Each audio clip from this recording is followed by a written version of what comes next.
Wise men say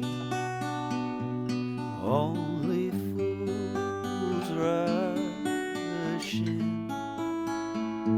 Hey, it's James here from goodguitarist.com, and today we're going to show you how to play Can't Help Falling in Love by Elvis Presley. Now, this song uses some really basic chords, so if you need help with that, we have an ebook that goes over everything you need for rhythm guitar, goes over the chords, chord switching, strumming along with them. So we're not going to spend too much time talking about each individual chord, because if you need help with that, we have a bunch of videos, we have the ebook, all that stuff. Just look in the description down below and you'll see what we're talking about. So to play this song, we're going to need a few chords, and none of them are that hard except for the B minor chord.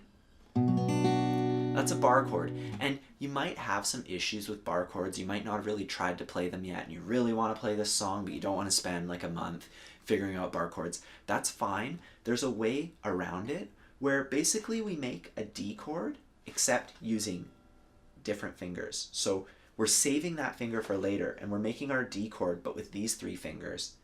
And then we can put this finger down on the 5th string, so the A string, 2nd fret.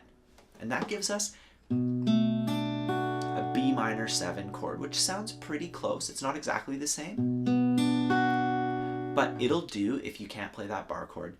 Anyways, the rest of the chords in this song are all really simple. They're all included in our ebook, like we said. So let's just go through the verse. We're just going to do downstrokes, and we're just going to kind of talk our way through the chords.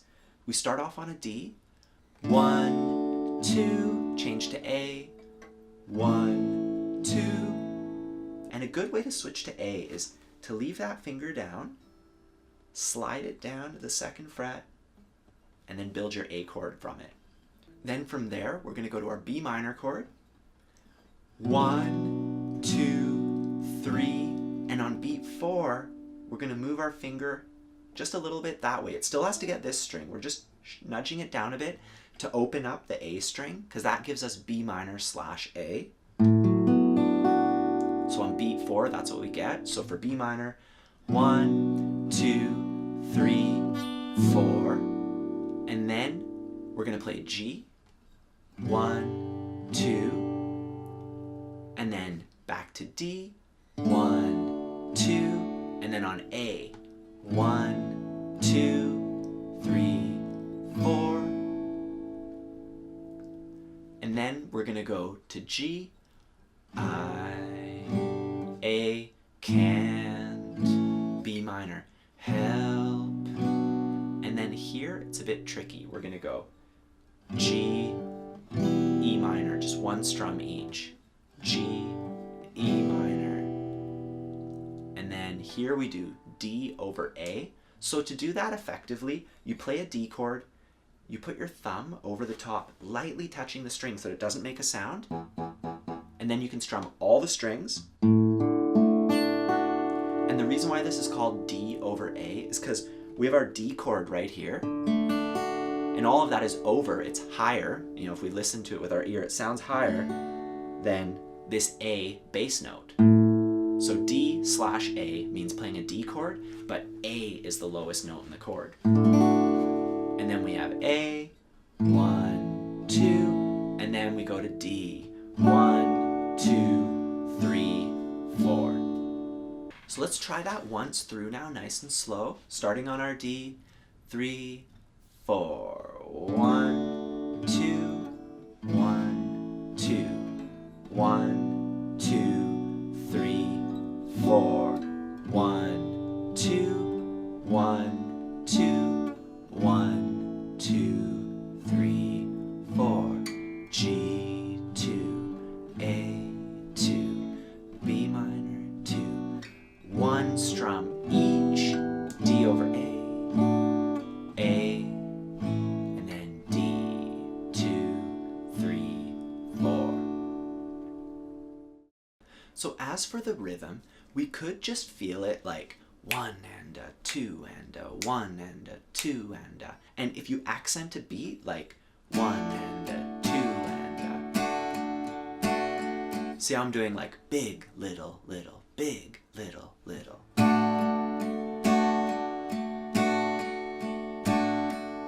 That's how you get the feel for this song. And you can just play through the chords like that, just one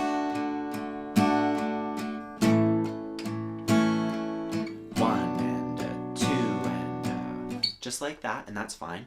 Or if you want it to sound a lot more like the original recording, we can do a finger picking pattern on this. So let's take a look at the pattern. We're going to start on a D chord, and first we're going to put our fingers down. We have our third finger on the highest string, our second finger on the next one, and then our thumb on the fourth string. So see, we're on the top 4 strings, just 1, 2, 3, 4, just like that. And the pattern is just, we go all the way up and then back. Thumb, index, middle, ring. So see how I'm just kind of going back and forth? That's the whole pattern. 1 and 2 and we kind of just do that on each chord.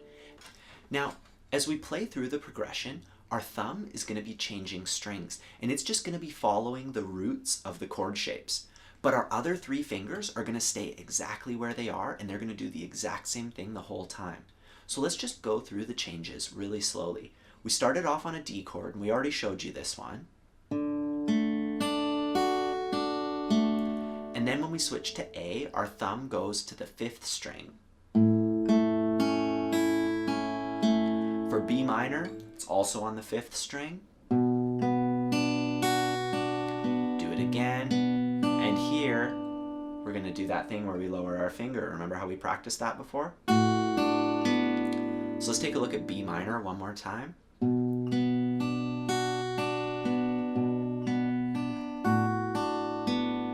So see, when I hit this string with my ring finger, I also plucked the open A string, because that's going to be literally the hardest part of this song. And you don't even have to do it. You could just stay on the B minor chord the whole time. Anyways, then we go to a G chord. And for G, the root is on the lowest string. Back to D. And then A 2 times. And now here we go back to G. The root's on the lowest string. A, B minor, and here we're gonna do something a bit different. This is actually really easy compared to what we were doing before, changing from G to E minor on 1 switch each. Now we only have to press 1 finger down and we play our pattern as usual, the first 3 notes of it, and then we take that finger off. And did you see what I did there? I plucked both of the outside strings. So I didn't really break the pattern at all. I still went. I just changed chords halfway between the pattern. So 1 and take off that finger, 2 and and then I would go to D over A. So for that, I'm plucking the A string with my thumb. A, then D, twice. So let's try that together now. 1 and 2 and 3 and 4 and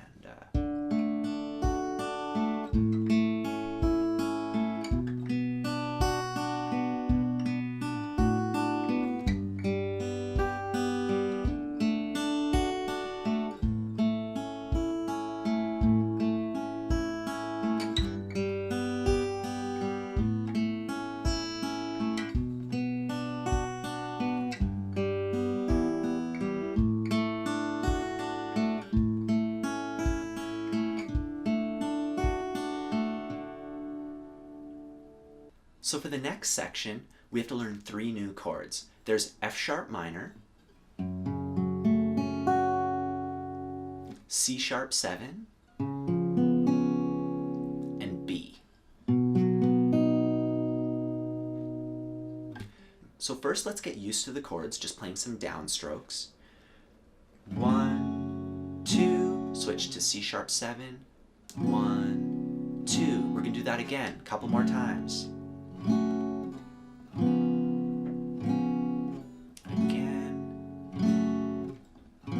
that was the third time, and now we're going to do a different progression. We're going to go F sharp minor to B to E minor to A. So you can kind of think of that part as two different progressions. There's going back and forth between these two chords 3 times, and then it's like a jazz progression. It's also in Layla, you know, it's a pretty common one. And the finger picking is a bit different too.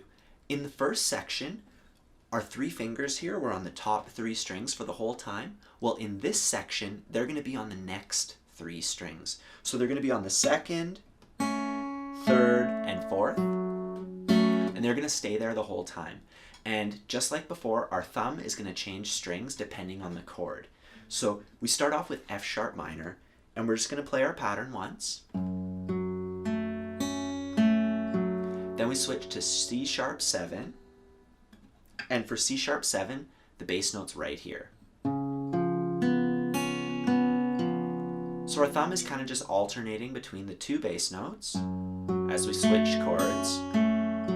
We do that 3 times.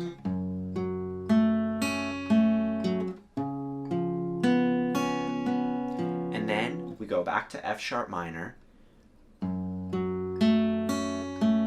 switch to B, E minor, and A. So normally when I'm working out a finger picking pattern, I like to stick with a single chord. So I would just hold the first chord and then do it a whole bunch. But here the first chord is F sharp minor, and it's a bar chord, and it's a bit much to hold it the whole time. So you should actually practice the first 2 chords back and forth, because that'll also give you a chance to work on switching your thumb from string to string. And if you need to simplify it, just pluck them all. Just then switch, just to get used to having your thumb follow the root of the chord. F sharp minor, C, F sharp minor, B, E minor, A. So your thumb just kind of follows wherever the root of the chord is. And you can do that just by plucking. Don't even have to do the pattern, you know. Just work on it whatever way feels best and whatever you feel you need the most work on. 1 and a 2 and a 3 and a 4 and a...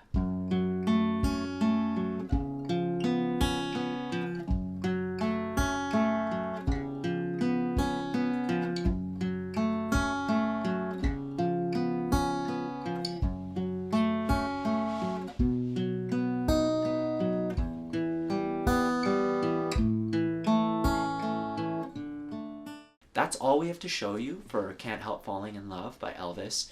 I hope you found this lesson informative. If you did, please take a moment to subscribe, check out our ebook if you haven't already, and have fun practicing. I'll see you next time.